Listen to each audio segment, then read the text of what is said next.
श्री राधे श्री राधा रमण लाल की जय।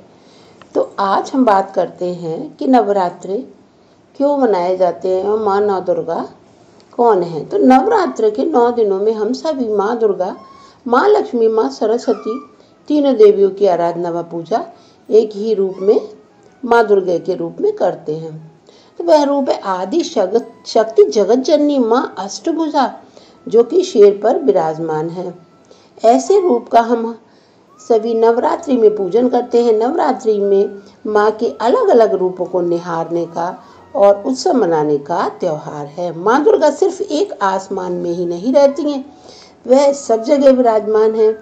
अब मैं आपको बताती हूँ कि माँ दुर्गा ही सृष्टि की आदि शक्ति हैं। ब्रह्मा जी, भगवान विष्णु, भगवान शंकर उन्हीं की शक्तियों से सृष्टि की उत्पत्ति, पालन पोषण और संहार करते हैं। अन्य देवता भी उन्हीं की शक्ति से शक्तिमान होकर के कार्य करते हैं। तो आदि शक्ति माँ दुर्गा भवानी का जन्म दैत्यों के विनाश के लिए हुआ था। कहा जाता है कि माँ दुर्गा इन 9 दिनों में नवरात्रि के समय में पृथ्वी पर आकर अपने भक्तों के साथ रहा करती हैं, या यूं कहिएगा कि पृथ्वी मंडल पर अपने भक्तों के बीच में रहती हैं, भक्तों का दुख दूर करने के लिए। तो जो भी माताएं बहनें माँ दुर्गा का व्रत 9 दिन करती हैं, माँ अपने भक्तों को दुष्टों से रक्षा करती हैं तथा धन धान्य से उनको पूर्ण रखती हैं। तो माँ नौ दुर्गा पार्वती जी के ही रूप है। पुराणों में एक कथा प्रचलित है कि सतयुग में राजा दक्ष की पुत्री सती ने पिता की अनिच्छा से हिमालय पर रहने वाले योगी शिव से विवाह कर लिया था। तो एक बार पार्वती के पिता राजा दक्ष ने जब यज्ञ किया था तो अपने बेटी दामाद यानी कि शिव पार्वती को न्योता नहीं भेजा था।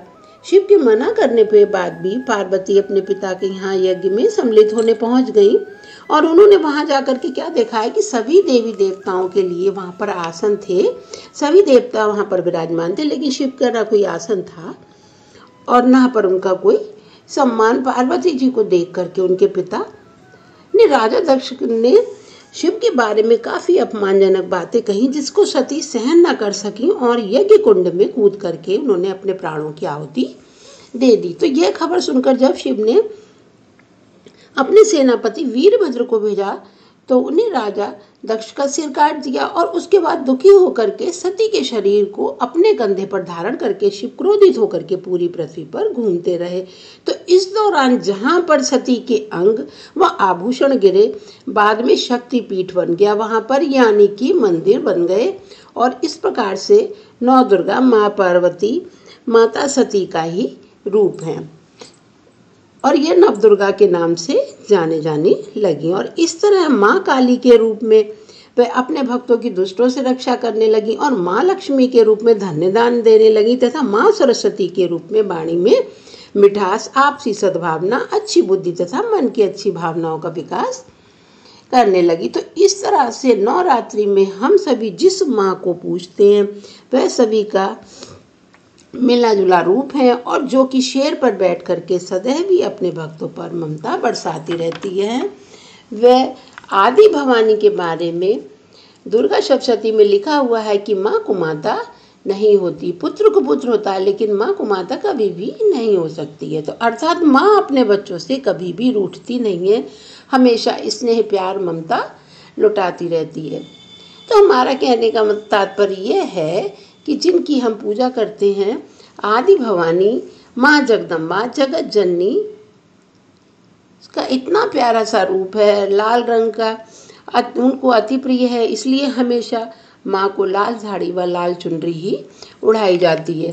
माथे पर लाल बिंदिया, हाथों में लाल चूड़ी, हथेली पर मेहंदी, हाथ में तलवार, दूसरे हाथ में कमल, रत्नांबर वस्त्र यानी कि लाल रंग का चोला, सिर पर मुकुट, मस्तक पर श्वेत रंग का अर्धचंद्र तिलक और गले में मणियों की माला, मोतियों का हार और माँ की शेर की सवारी है। इन 9 दिनों में पृथ्वी पर भ्रमण करके अपने भक्तों की रक्षा करती हैं। माँ शेरा वाली सभी की मनोकामनाएं पूर्ण करती हैं। तो ऐसा है मोहिनी रूप हमारी माँ शेरा वाली का, जगत जननी का। तो आप सभी हमारे साथ बोलिएगा, आदि भवानी जगत जननी माँ जगदम्बा शेरा वाली की जय। आज मैं अपनी वाणी को यहीं विराम देती हूँ। कल नवव्रत के बारे में आप